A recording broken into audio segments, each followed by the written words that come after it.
Big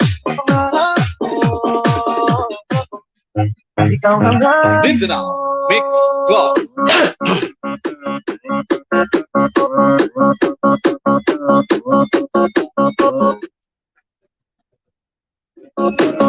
This is the mix of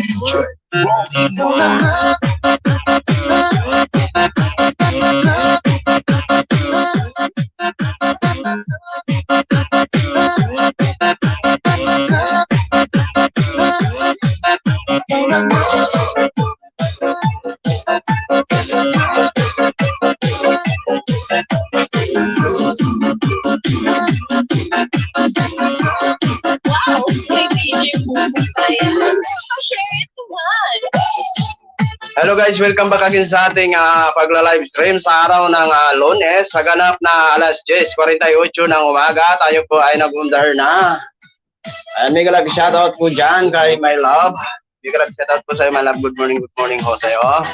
And then kay Maris 0104, mega lag shoutout po sa inyong lahat. Sa lahat po na nakatutok sa ating Facebook page na The Action Man, mega lag shoutout po sa inyong lahat dyan. Ayan ho.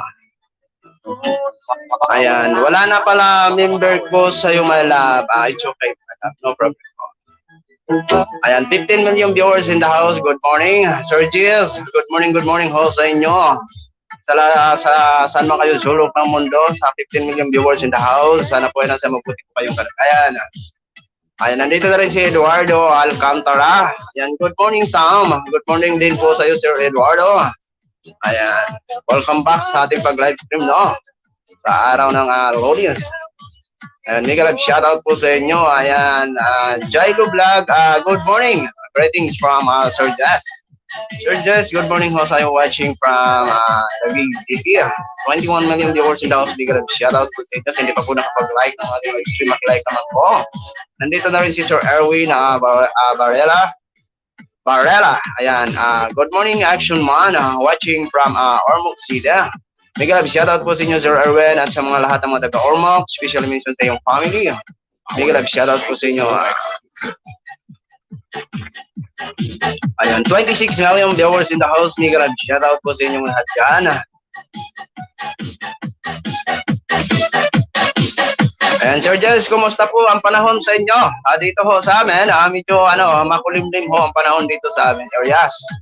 Ayan, kaya may tendency din na uulan.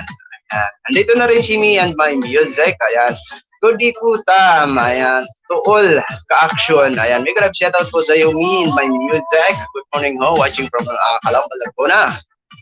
Ayan, 30 million viewers in the house. Mayroon pa po tayong ilang minuto para mag-shoutout po sa lahat ng mga pumapasok. Kaya mag-comment na at mga-shoutout na po kayo. Maraming salamat po sa inyong pagtutok. Ayan, nakalive po tayo sa The Action Man page sa Facebook. Maraming salamat po sa inyo dyan. Ayan, Sir Jess, may love shoutout po. Morning po. Magmula kay Chilo, kay Love. And My Music, may love shoutout mula kay I love Chilo. Ayan, medyo makulimlim din Action Man. Ay pa, parang masama naman talagang panahon sa Metro Manila. Kaya mag-ingat-ingat ang mga lahat ng mga nasa Metro Manila. Dahil makulimlim ho ngayon. Ayan, 33 million viewers in the house. Mega shoutout po sa inyong lahat dyan. Ayan, nais ko lang batiin ang aking family sa Masbati. Mama at papa ko, mga pamangkin, especially ang aking tatlong anak. Mega shoutout po sa inyo dyan. Sa lahat ng mga kababayan ko dyan sa Masbati, ayan, relatives, pinsan, mega shoutout po sa inyo dyan. Ayan, 34 million viewers in the house. Ito ang isi-share ko ho sa inyo. I-back po tayo konti. Kung panoorin ho natin kung paano patindi sa pag-coach Atty. Leni ito sa mga katanungan ng isang ambassador ng New York. Ayan, 35 million viewers in the house. Mega shoutout po sa inyong lahat. Ayan, wala na pang magpapa-shoutout yan. Mag-comment na may oras pa po tayo, may minuto pa po tayo para ma-shoutout po ang pangalan. makilagay na lang ho ng inyong lugar para malaman ho natin. Ayan, nandito na rin si Sir Giho Vlog Official. May grab shoutout. Happy Monday, the Action Man. Same to you po, Sir Giho. May grab shoutout po sa iyo, Sir. And good morning po. Happy Monday. Lalo-lalo na sa iyong family, sa iyong mga kapitbahay, kabarangay, sa lahat. May grab shoutout po sa inyo. And 40 million viewers in the house. May grab shoutout po sa inyo lahat. Pa-share it naman.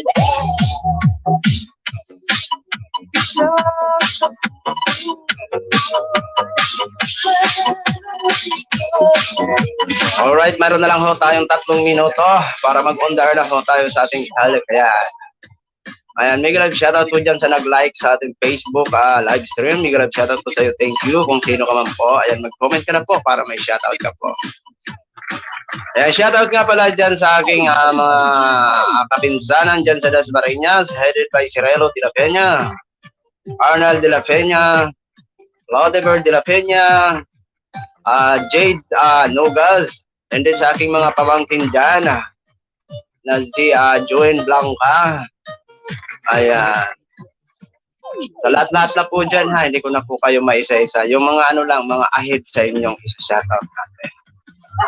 May pinili. Hi Sir Pipito Duran, ayan, watching from Guam. Wow. Hi Sir Pipito, good morning po sa iyo dyan. Ayan, may from Guam po tayo na viewers. May grab shoutout po sa iyo, Sir Pipito, no? At sa iyong family dyan. Kung kasama mo man siya sa Guam, sana po ay nasa mabuti lang po kayong kalagayan. Ayan, Alma Paredes. Ayan, Alma Paredes, may grab shoutout po sa iyo, Ma'am Alma. Thank you for coming by. Good morning po sa iyo, Ma'am Alma. Ayun. May boses po ba tayo? Baka mamaya nagyaw-yaw na naman ako. Katulad kahapon na wala palang boses. Inabot na tayo ng 10 minuto, wala palang boses. Ayan, nandito na rin si Sir Ariel. Mangansakan, ayan, good morning, watching from Doha, Qatar, 5:54 AM in Doha, Qatar. Ayan, good morning po sa iyo, Sir Ariel. Good morning po sa iyo dyan. Alam ko po ikaw ay isang OFW. Mabuhay ka po bilang isang bayani ng Pilipinas. Mag-ingat-ingat ka po palagi. Ayan. Ayan.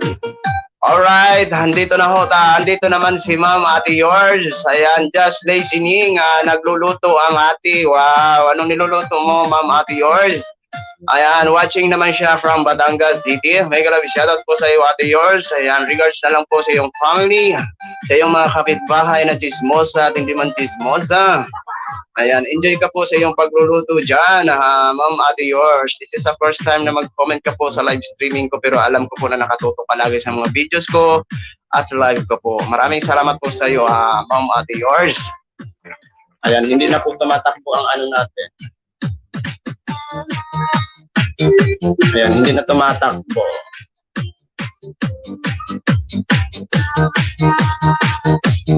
Ayun.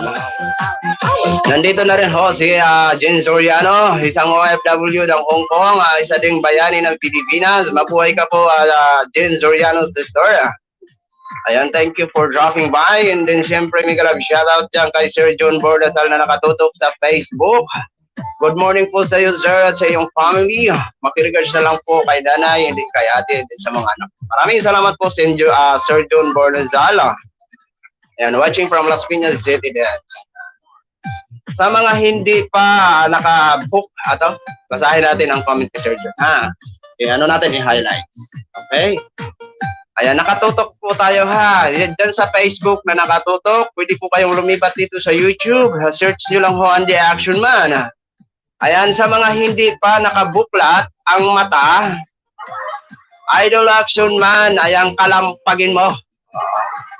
Muna sila at masyadong lumaki ang mga muta nila.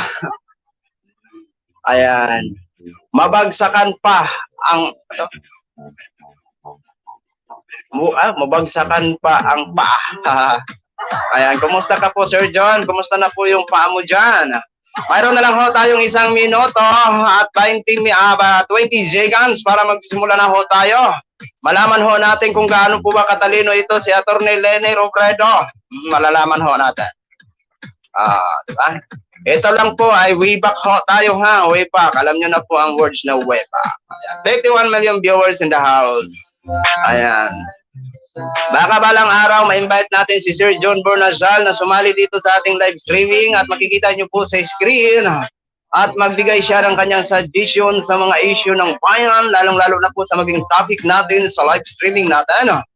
Huwag na ho natin papatagalin ang ating natin para makapagpahinga na ho tayo. Ayan, salamat in my music. Sabi ni Jalo Vlogs, my love ko, ayan. Nakatutok lagi, ayan. Loves Jane, maraming ito. Loves Jane, morning. Ayan. Iba ko lang kung nakatutok yan si Sister Jane. Baka nag-BG-BG lang yan, nagluluto rin yan.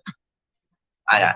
Alright mga ka-action, mga kakamping, sa ganap na alas 10:58 dito sa Pilipinas, tayo po ay magsisimula na ng makapagpahinga na ho tayo. Ayan, muli ko pong pinapasalamatan ang ating mga viewers, Luzon, Visayas at Mindanao all over the world. Maraming salamat po sa mainit nyo na suporta dito sa ating programang The Action Man.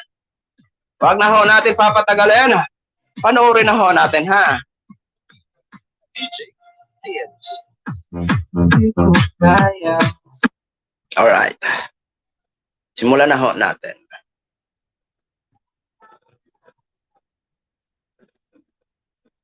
Muli ko pong pinapaalala sa inyo sa lahat ng mga viewers natin. Hindi ho natin pwede ituloy-tuloy ang video. At kung maaari, pakinggan na lang ho natin ang voice over, no? Sana maunawaan niyo po lahat yan.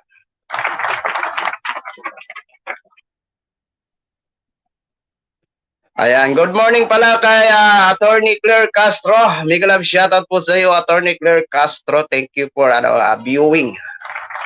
Ayan.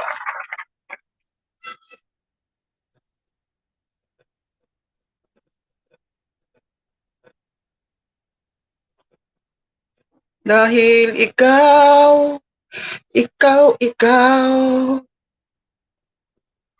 Ayan, ipapakita ko lang ang mukha ng isang ambassador na kung saan in-interview si Atty. Leni Robredo. Okay. Ayan, 55 million viewers in the house. Mega love shoutout po sa inyo lahat.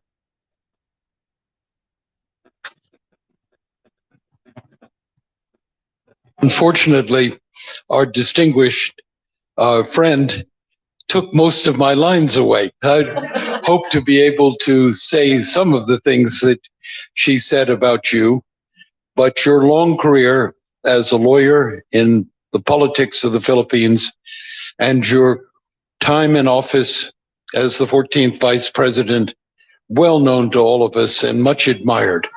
And it's with a particular pleasure that I find myself today with you and a chance to be part of a conversation about you, your life, your views on the modern Philippines. And so with your permission, I thought we might as well get started. And I would like to start it with the opening question, if that's convenient. Yes, of course. So 2022 has been a very busy year for you. You were vice president, you were candidate for the presidency, and you've switched gears now and you've taken on many roles, including a very important one in combating poverty alleviation, and work in housing and many fields where you've developed expertise over the years. So look back on 2022, look ahead in your life, where you're going and what you see are the challenges ahead for you. And with that, a warm welcome. Thank you. Thank you. Thank you, Ambassador Frank. Thank you, Asia Society, for having me again. Very soon after my Zurich event. 2022 was really a year of many unexpected things, Ambassador. First of all, I never expected to run for president, even if I was vice president already, and it was the most natural thing to expect me to run. The 6 years that I was vice president was very tumultuous. Disinformation was in full gear, and I was at the receiving end of so much of it. And going into the filing for the candidacies for president, I was, in the surveys, I was, I think, number 6 or number 7 out of possible contenders. I had an approval rating of, if I am not mistaken, 7% before the filing of certificates of candidacy. So it seemed like I never had a chance at it. In fact, going into 2022, the one thing that I was doing was really trying to come up with a unity ticket among all the non-administration candidates. I felt like it was the most important thing to be able to accomplish coming into the elections, that a unity ticket would contest the administration bets, but I was unsuccessful.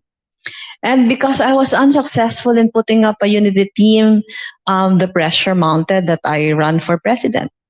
And the decision to run for president was made at the very last minute. But even after I filed my candidacy already, I felt like there was no chance for me at all, given the circumstances. But then during the campaign, a lot of Alright, unexpected. puputulin ho muna natin. Ayan, may grab shoutout kay Ma'am Nani. May grab shoutout po sa iyo. Good morning, good evening, Tam. Ayan. Mayroong kang avid trolls. Mamaya papasok sila. Ayan, good morning din po kay Ma'am Janela. May grab shoutout po sa inyo, Ma'am Janela. Ayan, good morning, Sir Tam. Stay safe. Maraming salamat po sa inyong paalala. Alright, doon sa sinasabi ni Atty. Leni Robredo, magbibigay lang po ako ng sarili kong opinion sa sinasabi niyang unexpected. Unexpected. Tama po yung sinabi ni Atty. Leni Robredo. In last minute nga po siya nag-file ng candidacy for president last 2022. Hindi naman talaga niya gusto sana tumakbo bilang isang presidente ng Pilipinas. Dahil gusto niya hanggang vice president na lang ho siya. Di ba? Before pa mga nag-election ng 2022, may mga interview po si Atty. Leni Robredo at tinatanong siya kung tatakbo po siya bilang isang presidente ng Pilipinas last 2022. And then sinagot niya na siyempre hindi na siya tatakbo. Satisfied na daw siya na naging vice president ng Pilipinas. And then kaloonan, dumating na nga ho sa punto, by the way, Ma'am Jean Annabel, may love shoutout po sa iyo, ma'am. Thank you for coming by. Ayan, good morning sa Sir Tam. Ayan, everyone watching. Alam ko po from Chicago po ito si Ma'am Jane. Ma'am Jane, maraming salamat sa pagtutok niyo dyan sa Facebook, ha. Ayan. Okay, balik ho tayo. Sana ba tayo? Ayan, napanood ko po yung interview ni Atty. Leni Robredo. Wow, di ba? Taga ano to eh. Nasa New York lang po ito. Advance ka na para, Ma'am Jane. Pero salamat, Ma'am Jane, ha. At nakikinig ka pa rin. Okay.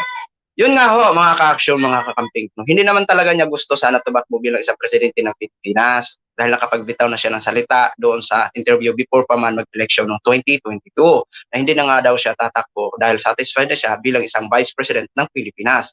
At yun po yung naging laman at naging controversial sa ating mga kaibigan ng mga content creator na wala daw paninindigan itong si Atty. Leni Robredo. Kaso nga lang, sa sobra kasi, hinihintay kasi ni Atty. Leni Robredo na sa madaling sabi, taong bayan ang gustong magpatakbo that time kay Atty. Leni Robredo.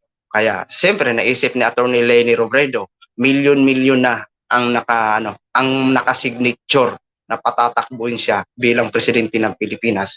Kaya wala siyang nagawa. In the last minute, kasi marami naman po tao sa Comelec that time na naghihintay sa kanya, libo-libo po yun, no? At kitang-kita ho natin yun na hinihintay siya sa last minute na mag-file ng candidacy bilang isang president ng Pilipinas.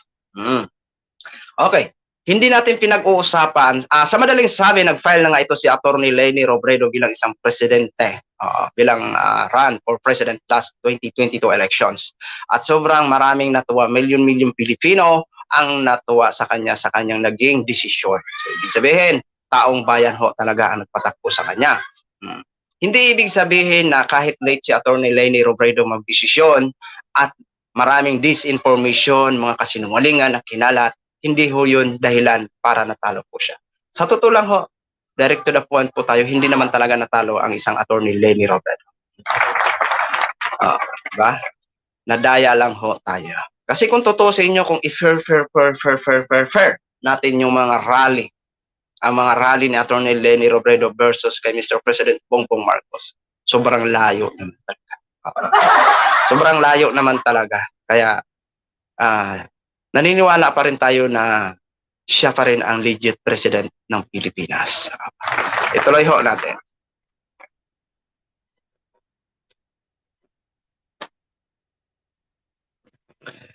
Ikaw na nga. Unexpected things happen. We were talking about it, Ambassador Frank, earlier, that what happened during the campaign was nothing short of, amazing and magnificent as far as all the many other campaigns go. It was my 9th campaign. I had 6 campaigns for my husband before. It was my 3rd. It was the first loss for us, but it was the most fun of all. It was the most fun of all in the sense that many of the Filipinos who are here who have been witness to the campaign, I felt like it was unprecedented that people went out of their way to really work on the campaign. It was the first campaign I was in where all the energies were not centered on the central campaign headquarters. Everyone was doing their own thing. It was never a challenge for us to mount big rallies because people would just come. Our rallies were nearing the millions already, and in the Philippines, it was so. You were there. You know how campaigns go, and it was not traditional at all. It was not traditional in the sense that the energies was not centered on me, but everyone was doing their thing. So it was the best campaign of all. So even if I lost the elections, I felt like I still had the responsibility to make sure that we build on what we started during the campaign. A lot of people, a lot of our supporters were grieving after, during the election night. So I felt like it was my responsibility to shift to try to influence them to shift gears. So I think 4 days or 5 days after the elections, we mounted a Thanksgiving rally. I don't know if anyone here was there, but we mounted a Thanksgiving rally, and I announced during the Thanksgiving. Totoo po yun. After 5 days election, nagkaroon ng Thanksgiving rally nga ho. At nandun po ako sa rally na yun sa Thanksgiving, doon sa UP University. Kami nila Sir John Bornasal, yan si John, sa Sir John Bornasal na nakatutok sa Facebook. Kami po yun, pero hindi po kami nagpang-abot, gawa ng humabol po sila. At saka sobrang dami pa rin ng ng mga taga-suporta ni Atty. Leni Robredo nung nag-attend nung Thanksgiving niya ho. At doon niya po nag-announce sa kanyang programang Angat Buhay Program. Diba? At that time na yon, nung Thanksgiving yun sa UP, kitang-kita ho talaga sa mga taga-suporta ni Atty. Leni Robredo na hindi ho talaga matanggap ang naging resulta ng nakaraang bilangan. Maraming naiyak. May naiyak po talaga. Bakit hindi? Kahit nga ako, aminado ako na naiyak po talaga ako. Naiyak ba sa naiyak sa kainis. Naiyak sa kainis. Ayan, bumuhos na po ang ulan. Ayan. Baka bumaha tayo. Bilisan na natin to kasi baka mamaya bumaha tayo dito, ha? The Thanksgiving pagpasensya nyo na, ha, kung hindi gaano nakatutok. Elections was not the end of our fight. It was not the end of our fight. A lot of people are expecting us to build on what we started. So that was when I announced that our starting Angat Pinas, which is the anti-poverty program that we're doing now. It's actually a continuation of what we were doing when I was at the office of the Vice President. But the different thing about the one we have now is that it's not government anymore. It's a non-government organization, and it's not just anti-poverty. But we're making sure that the models for the anti-poverty programs, we have spaces for volunteers to participate.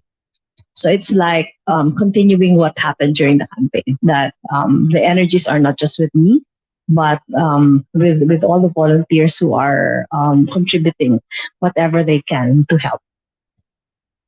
Well, this is a challenge serious challenge for you.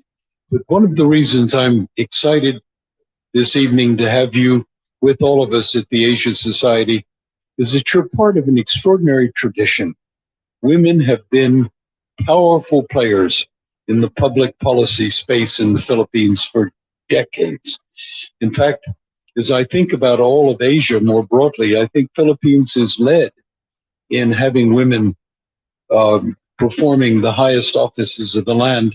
I was privileged to have been ambassador at the time of a woman as president, a very powerful and effective woman who brought the country back from the Marcos years. So I wondered if I could get you to reflect for a moment, a message for all of us, women in politics, women in Philippine politics. What are the lessons you would have all of us understand and learn? What's your signal to the next generation? What you said, Ambassador, is actually true, that the Philippines is leading as far as gender equality and gender responsiveness is concerned. In fact, I think in the Asia Pacific, we're number 2, next to New Zealand, as far as the gender responsiveness gap is concerned. But among us who are working still for more gender equality, we're not satisfied yet. We produced a lot of women leaders, President Cory Aquino, many other leaders, not just in the executive, but also in the legislative department, even in the Supreme Court. We've had a lot of women leaders, but as I've said, as far as we're concerned, we're not satisfied yet, in the sense that I feel like we still have a lot to do. In the last 6 years, when President Duterte was president, there were a few women who, aside from myself, who were in the forefront of the fight against, violation of human rights, the way that the drug war was being conducted. Senator Laila de Lima is one, Maria Ressa is one. So a lot of very, very, very courageous, very brave women willing to fight it out despite the difficulties. And I think the challenge now is to continue providing that space, to continue providing that space. Ayan, Boy Kigol, sir. Good morning ho sa'yo. 98 million viewers in the house. Mega love. Shoutout po sa inyong lahat dyan. Alam niyo ba kung bakit naging napakulong ito si dating Senadora Laila de Lima? Alam ko po na alam niyo pong naging dahilan, no? At sino bang nagpakulong ito? Si dating President Duterte. Kasi kung hindi niya ipapakulong ito si dating Senador Laila de Lima, hindi uubra yung mga war on drug niya. Kaya para makaluwag-luwag siya, ginawa ng kaso na walang kakwinta-kwinta. Ayan, Arturo, mega love shoutout po sa iyo, Sir Arturo. Good morning po sa iyo. At hanggang ngayon nga ho, mga ka-aksyon, ito si dating Senadora Laila de Lima, pinagdusahan ang mga kaso na hindi niya naman ginawa.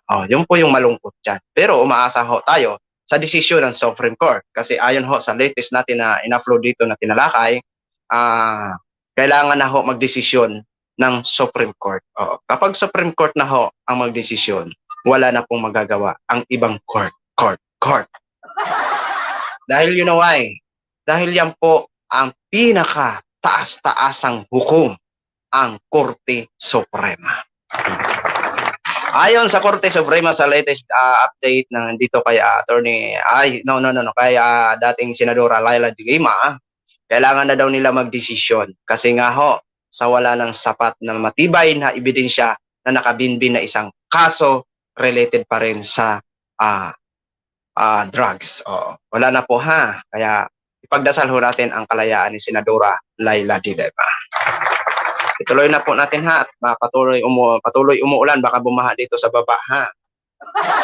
Yan, binabaha kasi ang baba dito pag bumuhos talaga na isang oras na sobrang lakas. Maglilimas tayo ngayon. In that space to harness many more of our women leaders. It's not just the big names in politics, but we have a lot of very promising local officials who have not gotten the recognition that they deserve. Yet, we feel like we should harness their capabilities because we feel that they are the future. In fact, after my husband died, we set up a foundation in his name, the Jesse Emerald Breda Foundation, and we're focusing on really developing young local officials to be better leaders than we are in the future. Well, how fortunate the Philippines is to have had the record you had so far and to have that powerful push forward. Diversity in politics is a worldwide challenge, not met even in this country, but I can see in your determination and the ability of the Philippines to adapt and change, there's a terrific future for women. So I want to congratulate you on carrying that tradition forward. But you had, as you mentioned, a not an easy time as vice president. The Philippines, as everyone in the room knows, elects presidents and vice presidents on separate tickets. And so you weren't President Duterte's first choice as vice president, and you served ably despite that fact. Do you want to reflect for a moment on your experience, which was not always easy? I think particularly of your experience with him and the drug issue. So look back for a moment and what were the highs and the lows of your vice presidency? It started, the indications that it wasn't going to be easy started really early. Right after we were proclaimed as the duly elected president and vice president, I started exerting effort in trying to seek an audience with the president, with the then president-elect already, because I felt like as vice president, the one thing that is expected of me is to be a support, to be a good enough support of the president. So I felt like I should try to see him and offer him my support. I was never given that privilege. I talked to so many people in his circle, and I wasn't given that privilege. And then I felt that the next one was, I'm going to see him during the inauguration. So during the inauguration, I planned on offering him my support. So when the inauguration was nearing already, we were told that the inauguration will be in Malacanang, because traditionally, with President Aquino then and Vice President Binay, they were in the same inauguration together. So I felt like it was a tradition that would be carried. So they said that the president preferred something simple, which was very much appreciated. So I think the first time that I was told you can bring 100 guests. So I said, okay, 100. I started listing already. And then the second day I was told, oh no, you can just bring 50. Okay, 50 guests. And then it became 30, it became 20, and then it became 10. So I said, okay, I won't be inviting anyone anymore, just my immediate family. So 10. And then the day after, I was told the president doesn't want you in the inauguration. Yeah. So it was just a few days before the actual inauguration. So we had to rush. We had a very simple inauguration in our office. So I had a separate inauguration. So those were the first indications. I was lucky that I saw the president, I think, the first week of our office. We saw each other. We were seated beside each other in a military event. I think it was a turnover of the leadership of the armed forces of the Philippines. And then during that event, I told the Ayan, Ma'am Juani Migrab, shoutout po sa iyo dyan. Maraming salamat po sa iyong pakikinig. Sa lahat po na nakatutok na 115 million viewers dito sa YouTube natin, Migrab, shoutout po sa inyo. Ayan, maraming salamat po ha. Ayan, makinig lang ho tayo ha. Ayan. Ayan, nagdesisyon nga ang korte si Dugong. Sino daw? Ito, basahin ho natin muna ha. Ayan. Nagdesisyon nga po ang korte si Dugong matagal ng decision na huwag palayain si Senate Laila de Lima nga po, pag nakalaya siya, alam na, dugong, ano daw? Dugong ano? Dugong kampanya. Di ba? Alam mo natin yan, isa yan sa mga kailangan hindi nila mapalaya si si dating Senadora Laila de Lima. Alam niyo kung bakit? Nako, babalikan niya. Ayan. Sir Dominador, mega love shoutout po sa iyo, sir. Mega love shoutout po sa iyo and good morning, good morning. Thank you for dropping by. Ayan, sa ganap na alas 11:23 dito sa Pilipinas. Maulanin ho dito, ha? Okay. Takot na takot po yan. Si Duterte, si Dugong na sinasabi nyo, ha? Si Digong. Oo. Takot na takot po yan na makalaya ang isang senador, ang isang dating senadora Laila de Lima. Oo. Kasi lahat ng ginawa niya na kwento, ibabalik sa kanya at talagang kung mapatunayan, siya naman ang ipapalit sa kulungan. Kaya takot na takot yan. Gagawin nila lahat yan na hindi makalaya ang isang senadora Laila de Lima. Oo. 'Di ba? Yung mga pumapanig sa administrasyon, 'di ba nakalaya na? 'Di ba si Sandra Cam nakalaya na? Oh, 'di ba? Mas mabigat pang ebidensya ni ni Sandra Cam. Pero napawalang sala. Ano ba magagawa natin? Nasa administrasyon yung manok niya. Di ba? Oh, pero unti-unti pa rin na nananalo ang katotohanan. Like kay yung ng Rappler, sino ba 'yon? Sino ba yung kay Maria Maria ano ba 'yon? Basta. Sino nga yung Maria na 'yon? Kalimutan ko na. Nako po. Basta yung sa Rappler, yung isa sa mga chairman yata ng Rappler, no? Ayan. Fake President, BBM, fake BP Zara, ayan, nakakahiya sila nga, ayan, mandaraya, sabi ni Sir Dominador. Ayan, Sir Vicente Alejandro, mega love shoutout po sa iyo, sir. Thank you for dropping by. And then mega love shoutout kay Sir Arturo Quijano, mega love shoutout po sa iyo, sir.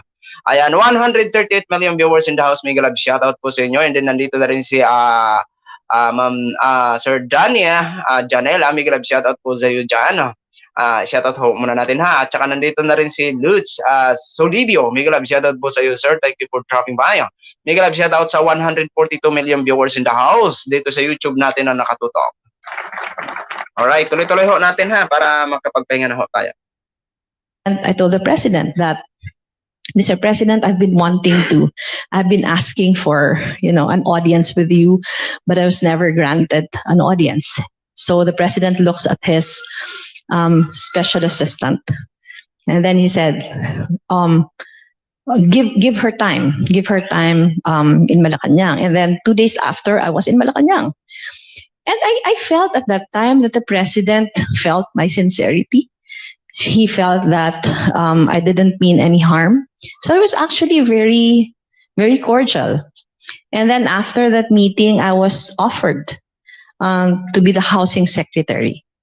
So when I was housing secretary, we had a very cordial relationship.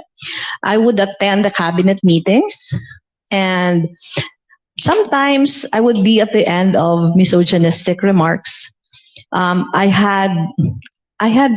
was kind of challenging how to react to them, because I can't be too onion skinned or sensitive about it. At the same time, there are limits to what I can accept.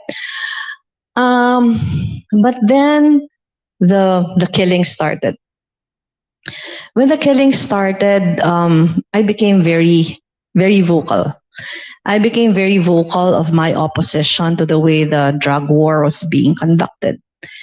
And I knew at that time that it would just be a matter of time before I Ito yung ayan, Bong MGR, mega love shoutout po sa iyo.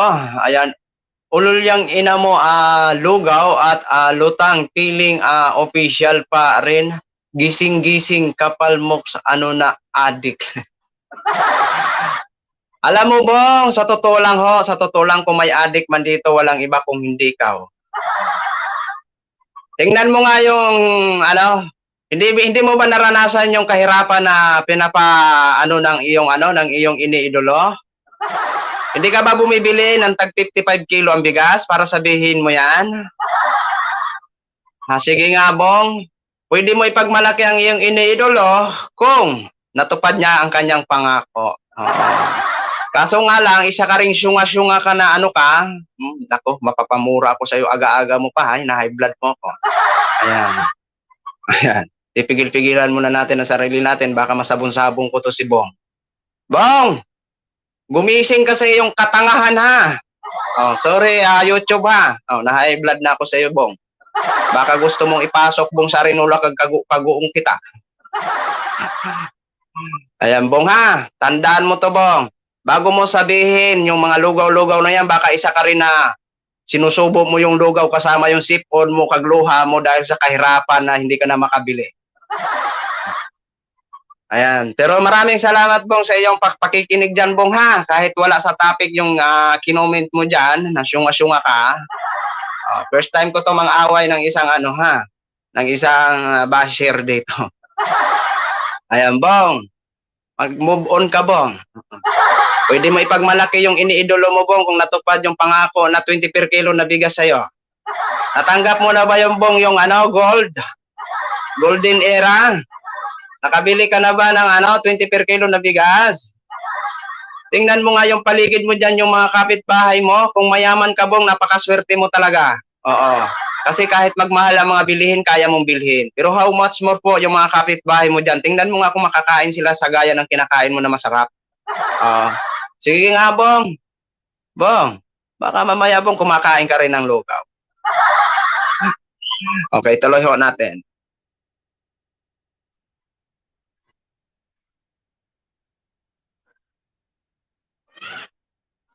I would be asked, or my attention would be called. But there was none of that.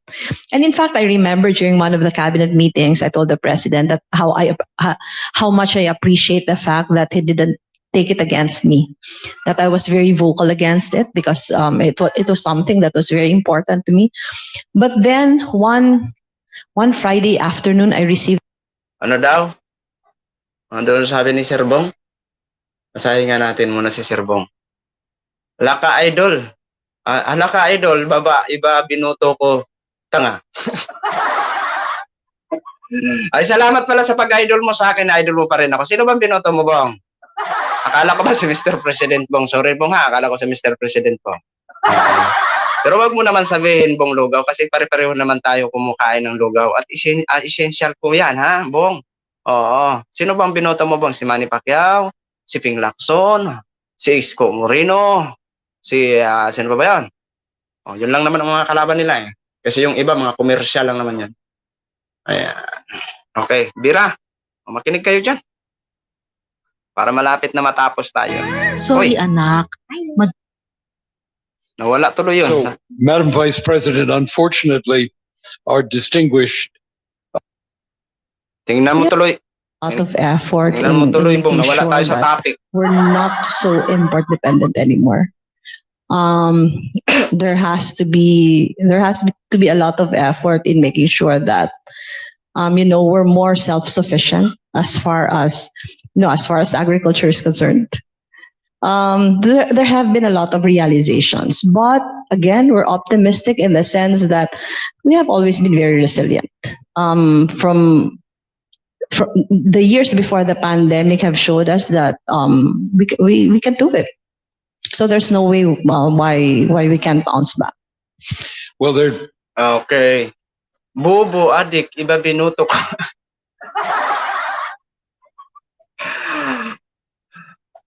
Sir Bong, kahit i-drug test mo ako anytime, Sir Bong, nako, malinis ho ang konsensya ko. Sabi ni Boy Kigol, basahin nga natin yung sabi ni Sir Boy Kigol. Tatawa na. Ako nga, araw-araw almusal lugaw, masarap lugaw, di ba? Palakpakan at least aminado si Sir Boy Kigol. Ito si Sir Bong siguro, mayaman siguro to, kaya hindi siya nakakaranas ng lugaw. Napakaswerte mo. Mag-share ka naman, Sir Bong, sa iyong mga kapitbahay, ha? Ayan. Mag-share-share ka naman ho sa iyong masasarap na mga pagkain ba? There are perhaps two issues that I'd like to pursue in this regard. The first is food insecurity. The world is facing a huge food deficit. Country after country competing for scarce food resources. And I've been struck by how food dependent the Philippines is on importation of foodstuffs. In a land in which agriculture is a dominant part of your national life, and you've always been so productive. So what needs to be done to make the Philippines once again a powerful food producing nation, not only for your own breadbasket, but beyond that in the export markets? A lot, Ambassador. If you look at our budget, not just now, but in the course of the many years that passed, not a lot of focus has been given to agriculture.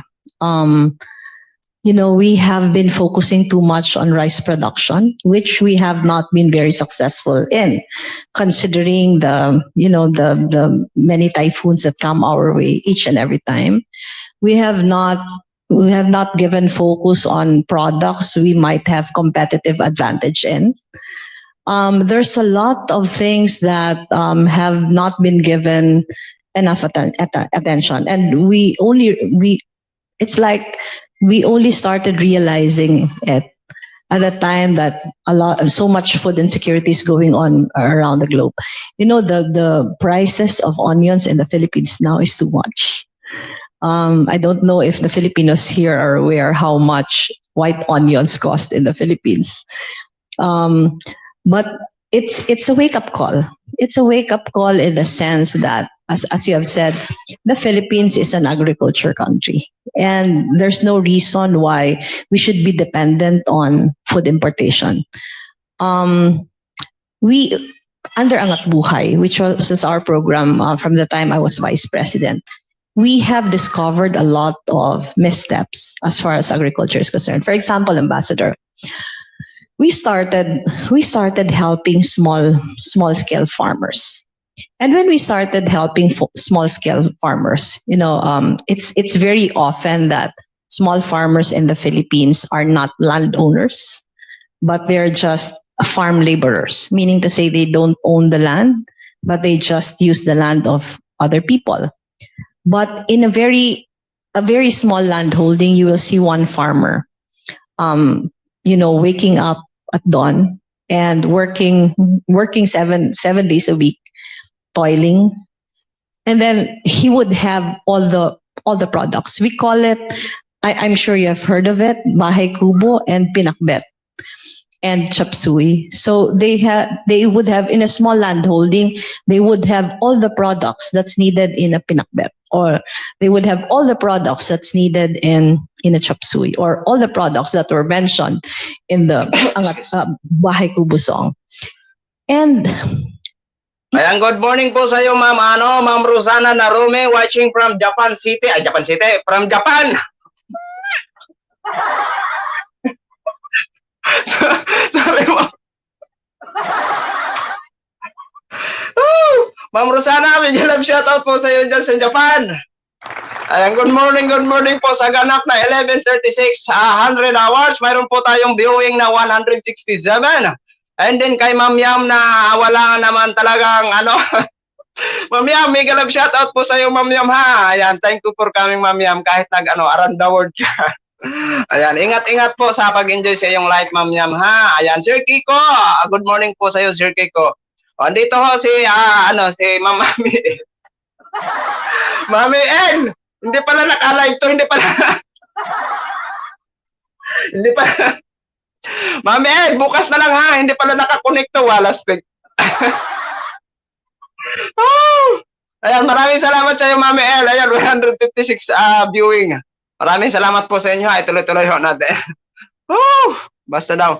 Si Sir Olympio Ronquillo, may galab shoutout po sa iyo, sir. Ayan, good day, sir. Action man. Ayan, thank you po. Good day din po sa iyo, sir. Ayan, ituloy ho natin.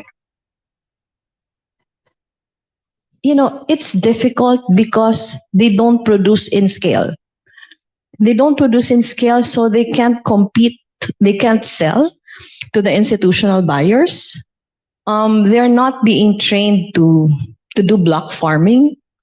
So they would plant, and then they would plant just for themselves or for retail. But when it's peak season, they lose everything that they did because prices would be down.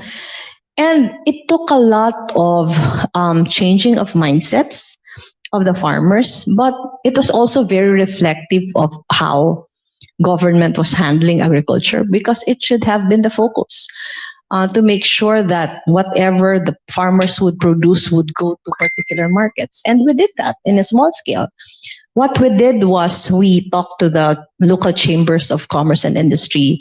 We talked to the restaurant owners. We would talk to hotel owners. We would talk to owners of hospitals and would ask them to buy from our farmers. And then we would pour resources to the farmers and tell them, produce this particular crops because you have markets waiting for you already. And it was not too much of it was not too much of a challenge, in the sense that it was very doable.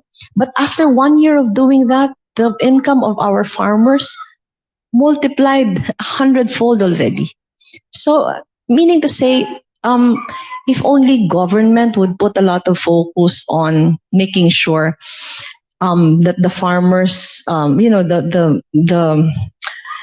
think the metrics is the one that's problematic, Ambassador, because when you talk of metrics, you always measure productivity of farmers, and when you talk of productivity of farmers, sometimes you only help those who are there already, but you don't help the smaller ones because they don't produce enough. So I keep telling them that the metric should be what's the income of the farmers. So have the income of the farmers increased after you have helped them. And when we did that in our own program, the result was dramatic. So I feel like, Ambassador, if only government focuses on improving the lives of the farmers, farmers would be more productive in a good way. Right.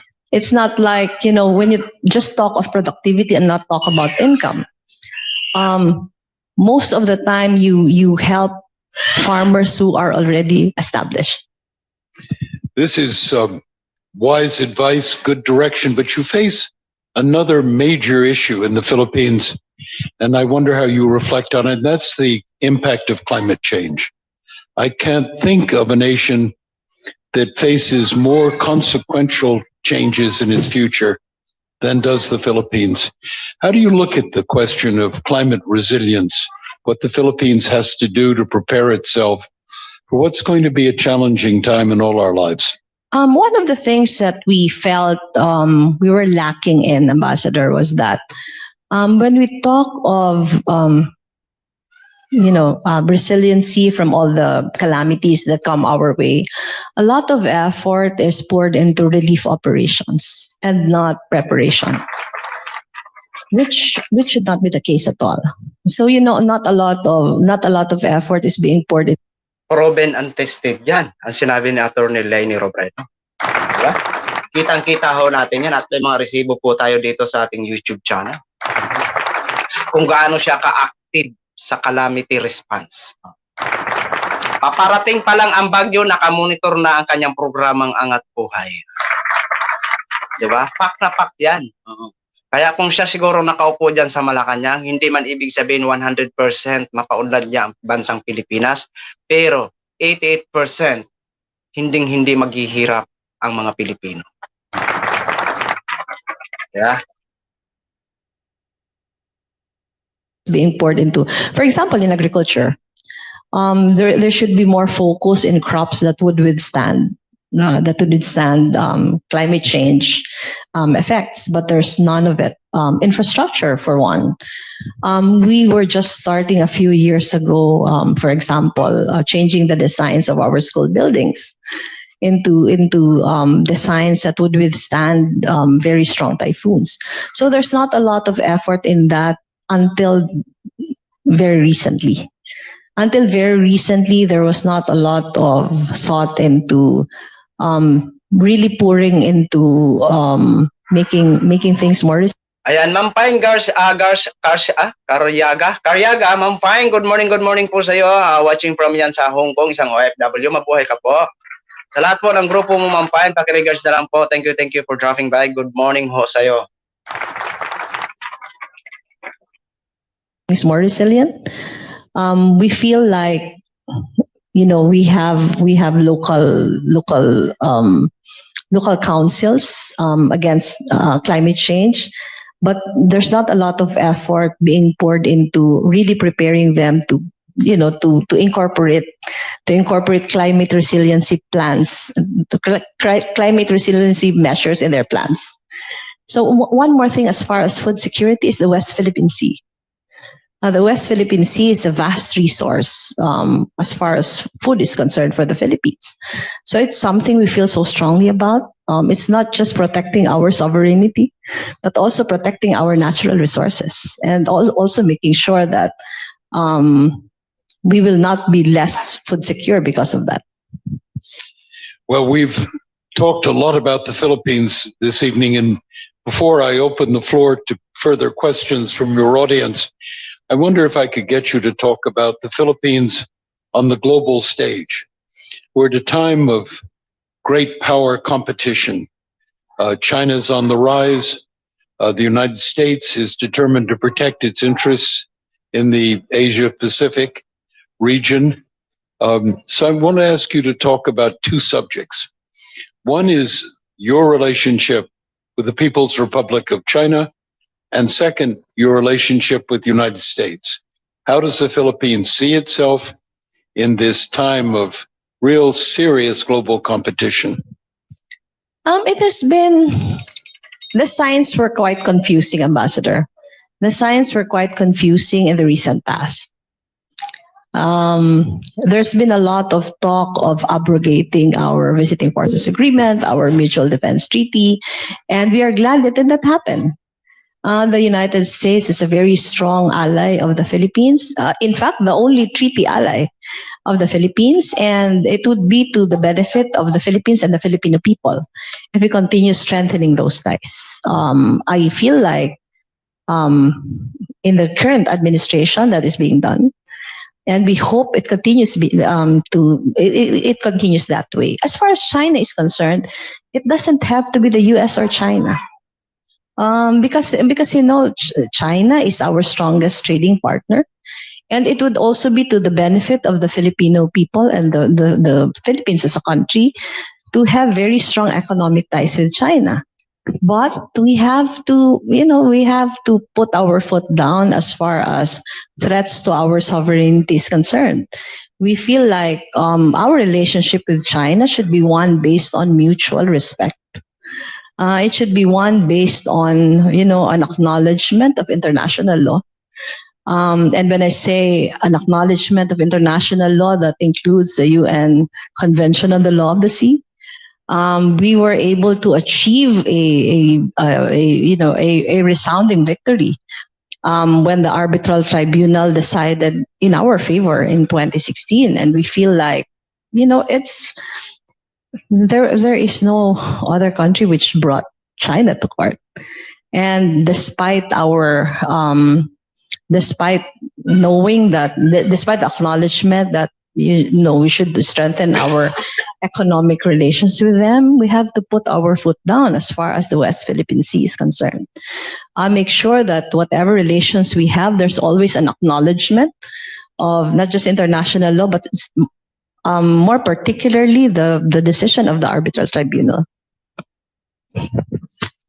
Well, you've also emphasized in your remarks the relationship the Philippines has with the United States and our treaty ties. It was a moment of great pride when Vice President Kamala Harris has visited the Philippines recently, has put the United States squarely on the side of the strengthening of your national defense. Ayan, hindi ko po nababasa lahat ha. May requested po ang ating viewers. Sige ho. Para wala hindi po kayo magtampo sa akin. Your request is granted. Day, Real, Chua, mega love shoutout po sa iyo, Sir. Sir Day, mega love shoutout po sa iyo dyan. Thank you for dropping by. Ayan mga politiko, Nicola Roscop, mega love shoutout po sa iyo, Nicola Roscop. Thank you for dropping by. Ayan. Ay, sorry. I'm sorry, sir. Sorry. Ayan. Jen Soriano, mega love shoutout po sa iyo dyan. Thank you for station. 185 million viewers in the house. Maraming salamat po sa inyong lahat dyan. Ayan, nasana yung requested na may request kasi yung isang viewers natin. Totally marami na nagre-request nito na i-ano siya, pero wala na po tayong magagawa, partner, ha? Maaring kababayan kita pero walang puro kababayan. Ma'am Janila, may grab shoutout po sa iyo, Ma'am Janila. Ayan, Sir Tam, lahat po ng pinag-uusapan nila dyan, issue na ngayon. Oo, lahat nga po. Ma'am Janila, may grab shoutout. Ayan, kanta na nung, hindi po ako pwedeng kumanta. Nasa nasa talakayan pa ako. Ikaw talaga sis, so maghintay ka dyan at kakantahan kita ng barumba. Nasaan na yun? Wala na, hindi na siya nag-comment, hindi ko na tuloy makita ang pangalan niya. O sige, pakinggan nyo muna ha, pakinggan nyo.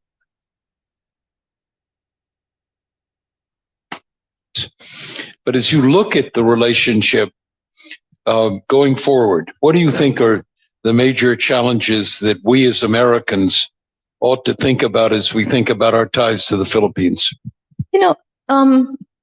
Not just as far as the Philippines is concerned, Ambassador, but as far as many other countries are concerned. It's like when the conversation already includes the U.S. and China, it's like there is a need for one country to decide who to be more to be closer with, the U.S. or China. But as I've said earlier, that should not be the case at all. As I've said. Ayan, sino po yung naka-live? Jen Soriano, sino po naka-live? Nag-live na si Lalabs Jailo. Sige, okay, punta ka na doon. Salamat. The U.S. has been a source of great help as far as many, not just military might, but many other things. The bulk of our Filipino workers abroad are in the United States. It's many different things, but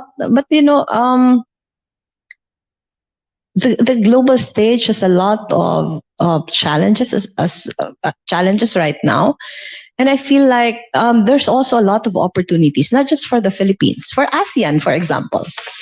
ASEAN, I feel, has not maximized the role that it was set to play in the region, and it's an opportunity where the Philippines can play a more important role as far as the regional architecture is concerned. So it's many different things, but always the.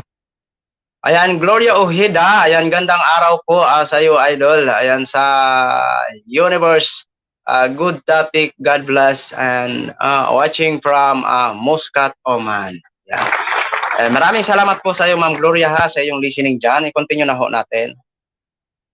The focus should nawala be yata si Boy Kigol. The Filipino people.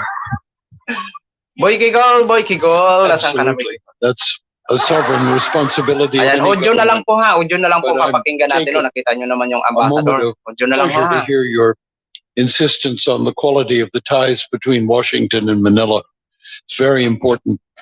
Our treaty responsibilities are considerable. There's another aspect of our relationship, though, that I'd like to ask you to address. In fact, it's a question that's come from the audience, and that's the future of democracy. We've been through a roiling election season in this country that I know you followed. You've just been through your elections, and yet we've discovered flaws in democratic practice that we need to address and be clear about.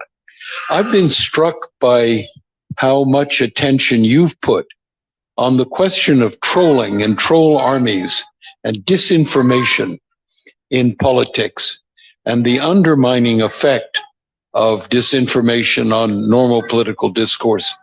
So I thought you could take a moment for all of us and share some of your insights into how this pernicious set of habits in social media can be dealt with. Ambassador, I was telling you earlier on the backstage that the reason why I'm invited to a lot of forums like this is because of this information. It's like a lot of focus now is how this information has affected not just our elections, but our democracy. And I think what's happening in the Philippines, it's not unique in the Philippines. It's also happening in the United States. The good thing about everything now is Kahit sang bansa kilala at ginagalang si Atty. Leni Robredo lalo na dito sa Europa, Italy. Totoo po 'yun. Totoo po 'yun. Tinitingala po siya ng mga international mga malalaking tao, no? At pak na pak po 'yan, no? Isa din sa mga international na nag-sponsor dito o nakikipag-collaboration dito sa kanyang programang Angat Buhay program. Dahil nga po sa sobrang magandang track record niya, nung siya ay naupo bilang isang Vice President ng Pilipinas. Lalong-lalo na ho na inilabas ng COA na siya po ay walang bahid na korupsyon at may sertipikado po yun galing sa COA na kahit piso wala siyang kinamkam sa kaban ng bayan. Yun yung isa sa mga hinangaan niya at pangalawang hinahangaan sa maliit niya na pundo hindi naging hadlang sa kanya na makapagpatayo ng maraming project lalong-lalo na sa mga pabahay, school building at may resibo po yan, no? Unlike ngayon sa Vice President natin ngayon, walang ibang bungad ng kanyang bibig kung hindi puro intelligence fund at confidential fund.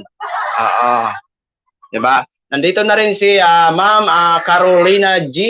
Amaraw. Ayan, big love shoutout po sa iyo, Ma'am Carolina. Thank you for dropping by. 182 million viewers in the house. Big love shoutout po sa iyo.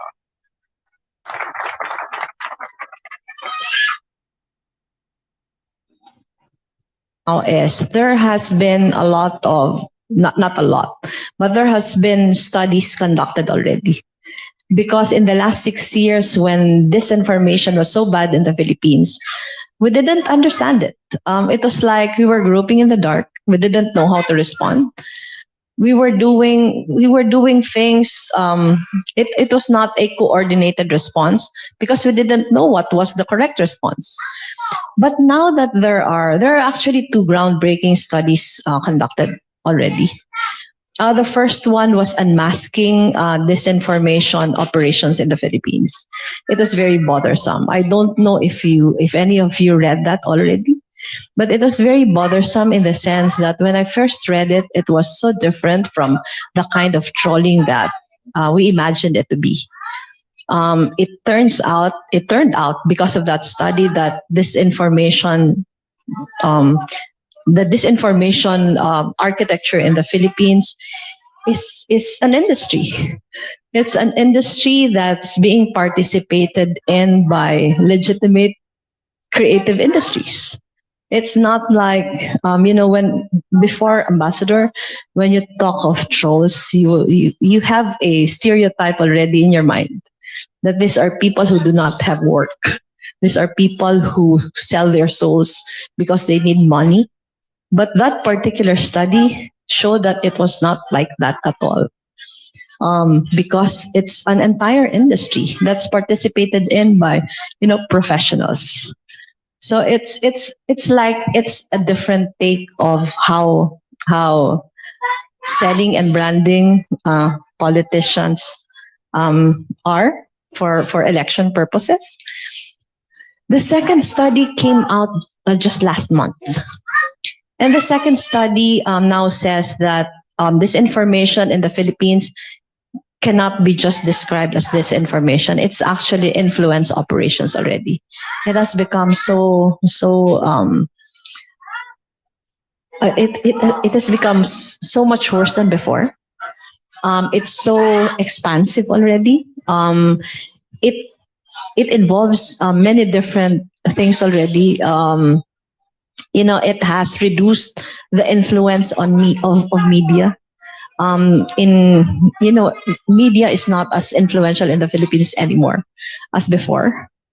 And the bad thing about it is that for all its faults, at least with legitimate media, there's accountability.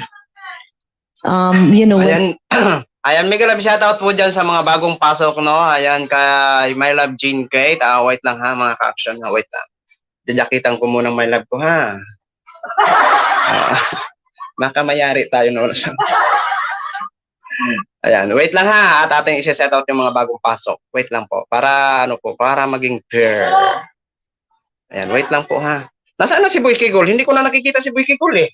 Boy Kigol! Lumabas ka na dyan, Boy Kigol. Oh, Boy Kigol. Nasaan ka na? Ayan. Jajakitan ko muna kayo ha. Jacket muna, jacket para ano, para pure. O, jacket. Magbibigay muna ako ng jacket. Baka sabihin nyo, perfect girlfriend ko si Jean Kate. Sasabihin nyo siya lang yung jacketan ko ha. Ayan. Nasaan na ba? Ito. Ayan, may love na gano'n pala, nag-live ka rin. Ayan, naka-live to my love. Naka-live yun, akala ko yung Jilo ang naka-live. Ayan, akala kong ano. Ayan. Ayan, isa-shoutout muna natin yung mga bagong pasok. Ayan. Rodolfo Sorana, mega love shoutout po sa iyo, sir. Thank you for dropping by. Good morning po. And then mega love shoutout din po kay Ma'am Carolina G. Amaraw. Mega love shoutout po sa iyo, ma'am. Thank you for dropping by. Dominador, mega love shoutout po sa iyo, sir. At kay Ma'am Gloria Ojeda, mega love shoutout po sa iyo, ma'am. Ayan, nais ko po kayong batiin ha. Bigyan ko po kayo. Ayan, shoutout nga pala sa aking ito nagpapa-shoutout si Ma'am Gloria. Shoutout nga pala sa aking family dyan sa Naga City. Thank you. Ayan, mega love shoutout po dyan sa pamilya ni Ma'am Gloria Ojeda dyan sa Naga City. Greetings magmula sa iyong kay Ma'am Gloria Ojeda. Ayan, sana po ay nasa mabuti po kayong kalagayan sa ngayon at magpakailanman. Ayan, bigyan ko muna kayo ng jacket ha. Nasaan ba yung si Kigol? Ba't hindi na siya nagpaparamdam? Ayun. Ayan, ano daw? Ayan, nandito na rin si Nicasio Cabantac, laban lang. Thank you sir, Nicasio. Ayan. Litong Games. Ayan, good morning Kabunyog. Oy, sa mga Kabunyog dyan, nandito na yung Kabunyog team. Mega shoutout po sa inyo, sir ha. Lalong-lalo na po sa inyong head. Litong Gomez. Ayan. Ayan, nandito na rin si Ma'am Vivian Sarano. Ayan, may love, mag-comment ka nga dyan. Sino ba naka-live, yung Jilo or ang Jean Kate? Ayan, okay, back to the topic na ho tayo ha. Tapusin na ho natin. Mamaya na po tayo mag shoutout ha. Ayan. Marical Baldonado, sinayang. Ma'am Marical Baldonado, mega love shoutout po sa iyo, ma'am. Thank you for dropping by. Ayan, basahin niyo po ang kanyang message. Ayan.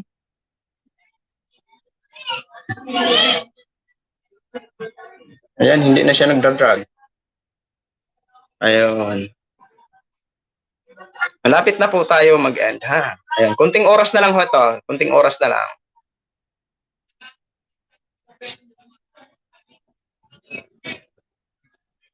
Nasaan na ba yung topic natin? Wala na. Sana'y hindi na tayo magkalayo.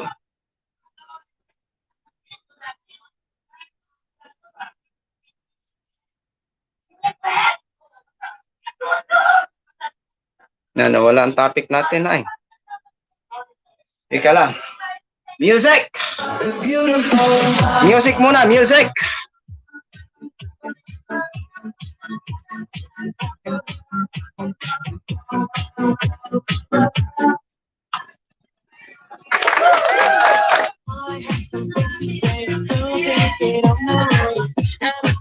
Nawawalan topic natin. Oy, sana yun?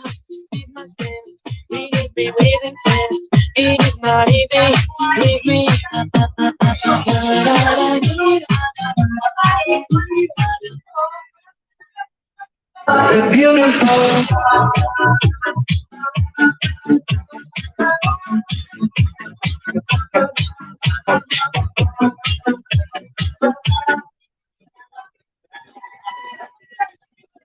Nasaan na yung topic natin? Naloko na. Nawala na tuloy.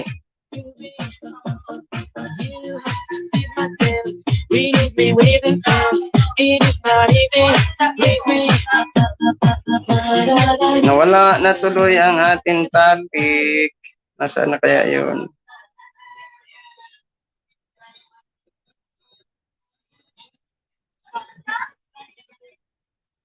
Ay, ito. I have some things to say, don't take it on my way. And listen to me. You have to see my friends. We need to be really intense. It is not easy, believe me.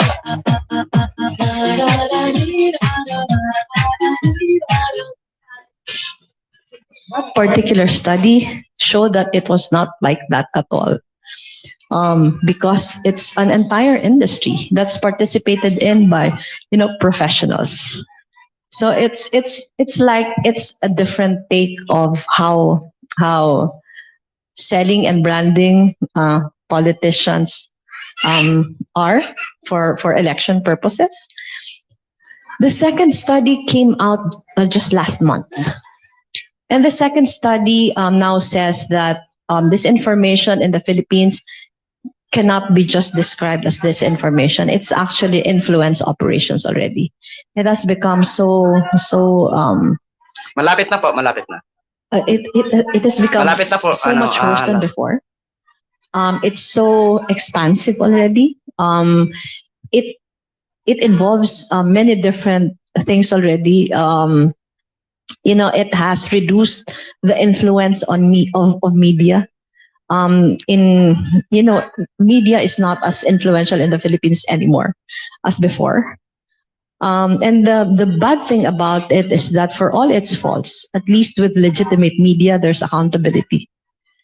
When you saw this information without accountability and under the cloak of anonymity, you say a lot of things. But because there are studies already, we are now trying to. I'm in the thick of. I was telling Ambassador a while ago that I just arrived 2 days ago from the Philippines.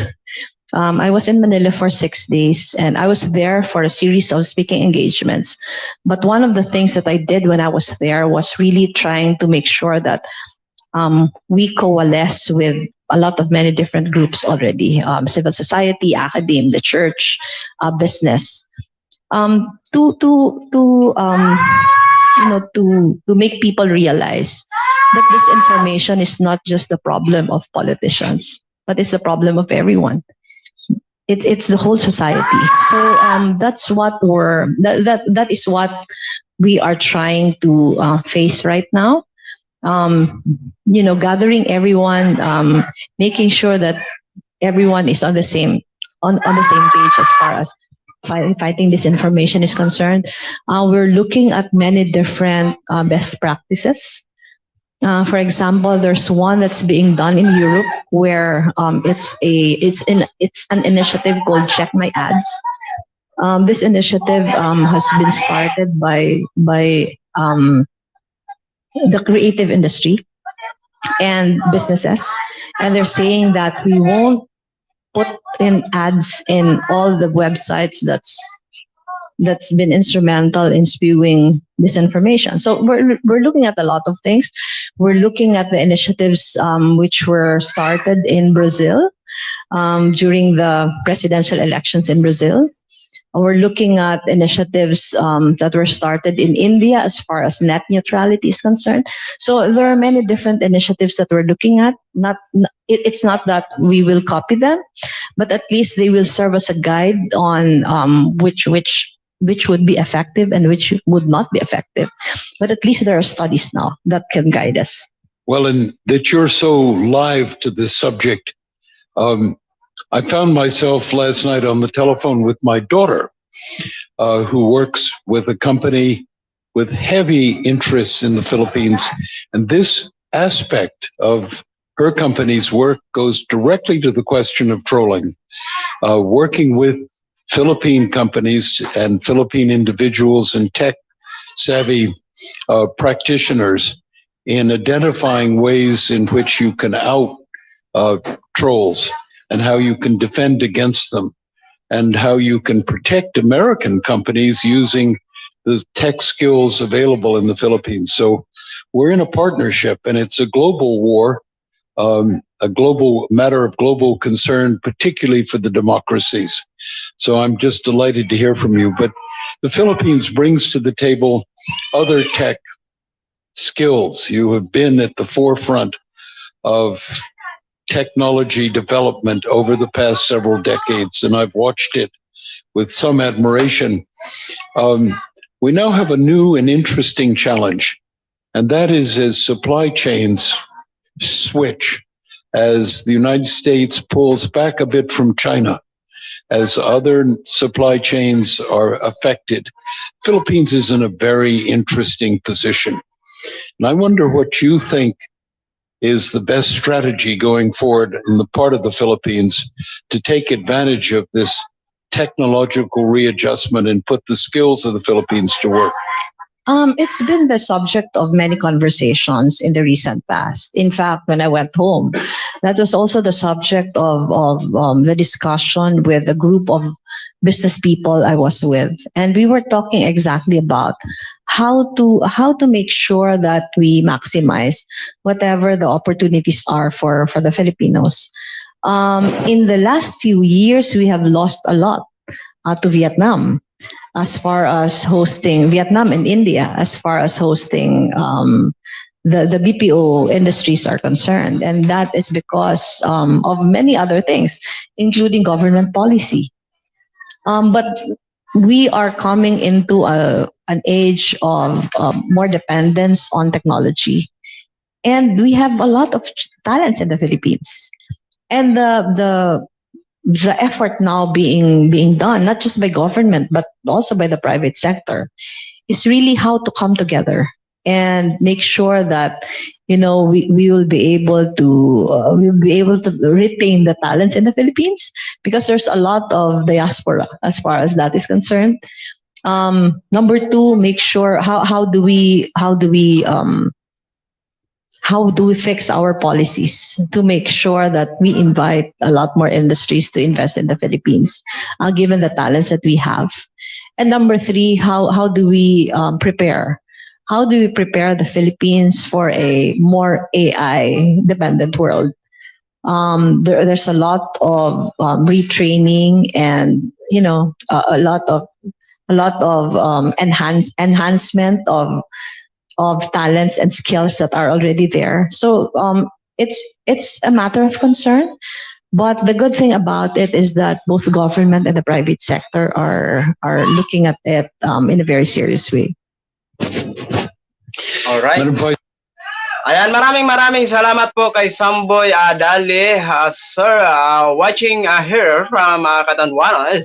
Nagalabi shoutout po sa iyo, Sir Samboy, at sa mga lahat ng mga Catanduanes. Ano? Ayan, sa mga lahat po ng mga taga-Bicol, dating taga-subaybay dyan, may galap shoutout po sa inyong lahat dyan. Ayan, at saka kay Noob Obral, maraming salamat po sa iyo, sir. Thank you for dropping by. Good afternoon ho sa iyo. Ayan, 135 million viewers in the house. Ayan, Action Man, tuliin mo ang ako, dala ka ng hats para masubukan ko na ito. Ayan, Sir Boy Kigol, gusto mo bang umakyat? Gusto mo bang umakyat, sir, para dito tayo bibigyan kita ng oras, sir, para magpahayag dito sa screen. Hindi kita mag-aaway dito, sir. Magtatanong lang po ako sa iyo at magtatanong ka rin po sa akin. Bibigyan po kita. Mag-comment ka po dyan, Sir Kigol, kung gusto mo umakyat dito. Comment lang po, ha. Hindi po tayo mag-aaway, promise. Hindi naman tayo pwede magbarilan dito. Kasi ano lang naman to, live. Ayan. Ayan, Sir Boy Kigol. Sige na, bibigyan kita ng time. Ikaw na lang hinihintay ko. Ayan, wag na. Wag na. Bakit ayaw mo kasi? Gigi Manahan, Miguel Love, shout out. Ayan, got the stable bansa natin. Got nandyan mga trolls at mabigyan linaw ang pandaraya last election. matatakot mga investors. Oo, tama po yun. Paano naman kasi mag-invest dito ang mga international kung ang namumuno walang bukang bibig kung hindi humakot ng mga confidential fund? Oo. May mga record na hindi maganda. Oo. Rete Herrero, may galap shoutout po sa iyo, sir. Thank you, thank you. Ayan, tingnan nakipag-alyansa naman si Leni Kagaw sa NPA na. Nakipag-alyansa daw. Manolo Bokil, ayan, shoutout, may galap shoutout po sa iyo, sir. Thank you for dropping by. Ayan, nakipag-alyansa. Asan po yung probe nyo po? O, sige po, ikaw, Ray Teherero. Gusto mo bang umakyat dito sa screen para questioning kita at mag-present ka ng iyong resibo kung yung binibintang mo na yan ay katotohanan? Bigyan ho kita, mag-comment ka lang po dyan. Ayan, sige na ho. Wag po tayo sa mga walang kwentang mga Kung gusto mo talaga makipagbardugalan, bibigyan kita ng time dito bago ako mag-end. Sige na. Ayan. Ayan, nasa FB na naman si Ray. Action man, ayan, suntukan tayo. Anytime, sir, kung gusto mo, saan ba gusto mo? Pupuntahan kita. Huwag mo akong takutin dyan, hindi tatayo balahibo ko sa'yo. Kung ang mga official nga dito binubudya ko, ikaw pa kaya? Magsabi ka lang kung saan lugar, sir, hindi kita aatrasan. Sabihin mo lang, huwag kang bahagang buntot dyan. Ayan, may shoutout po tayo sa ayan, lumipat sa YT.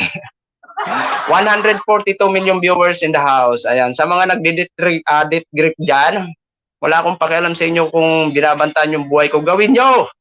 Puro kayo dada. At huwag kayong patalikod, harapin nyo. Nang sa ganun patas ang laban. Sabihin, suntukan tayo. So, sir, wala akong inaatrasan kahit saang lugar ka pa. Kahit teritoryo mo pa, kahit saan ako makatayo, inaamin ko, teritoryo ko yan. Yan sa tatak sa kukuti mo. Huwag kang magpayabang-yabang dyan, baka hanggang comment ka lang. Magsabi ka kung saang lugar. Nang sa ganun magtakisan tayo ng katapangan kung taga saan ka man. Takot ka gago ikaw nga takot saang lugar gusto mo magkita tayo? Huwag mo ako takot-takutin dyan sa suntukan tayo sa Cisco po. Sabi ko sa'yo kung saan ako nakatayo, yun ang lugar ko. Nyabang Ayan, live viewers mo, ayan, going on na nag-alisa. Sige, suntukan tayo sa Lunita. Pasyalan naman yon, hindi naman yung suntukan. Ayan, kayo na lang ni Boy Kikul dyan. Alright, mga ka-action, maraming salamat po sa inyong pagatutok dito sa ating programang The Action Man at sa ating mga bashers na minamahal. Yung po ay mga biro-biro lang po natin pero kung gusto nyo pong seryosohan, wala po akong magagawa. Ayan.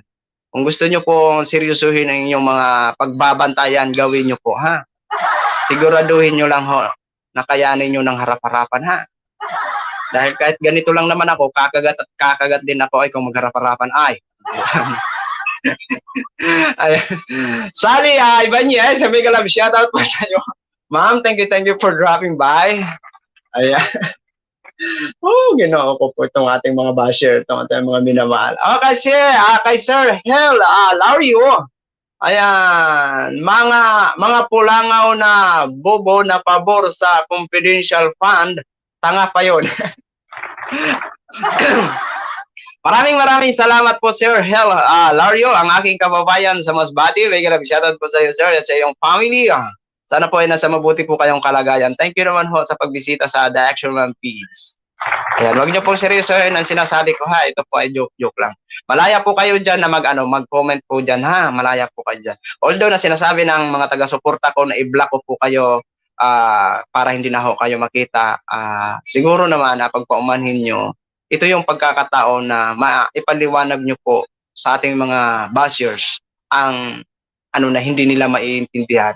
Pero, yun nga, bashers, trolls is trolls, kahit ano pong paliwanag dyan, hindi po talaga maniniwala yan. Gagawin nila ang mga nila dyan, Kaya, hindi natin alam kung kailan ba sila mamulat. Oh, kung hindi man sila mamulat, bahala po sila. Total, pare-pareho naman tayo bumibili ng mahal na bigas.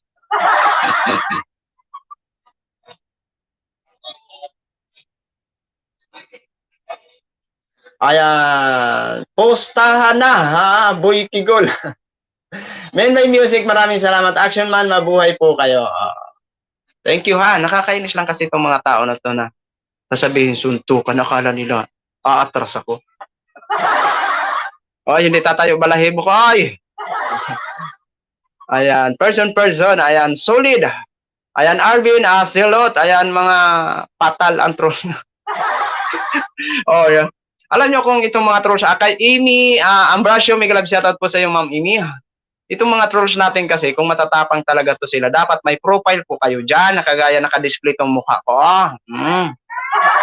Kung talagang may paninindigan kayo sa iyong iniidolo, maglagay kayo ng profile para ma-stock naman namin mukha nyo. By the way mga guys, maraming salamat po sa inyong pagsama at maraming salamat din sa inyong pagpapakinig ng one-on-one interview with Frank ng Ambassador ng New York. And then kay Atty. Leni Robredo, maraming salamat po sa inyong lahat. Ayan. So nasubukan na ho natin kung gaano po katindi magsagot si Atty. Leni Robredo sa mga international guests. Ayan. Ayan, muli maraming bye-bye. Ayan, hindi ka pa tapos. Ayan, maraming salamat po sa lahat ng mga viewers natin Luzon, Visayas at Mindanao all over the world. Ako po ang inyong likod, si The Action Man. Have a good day, everyone. Beautiful.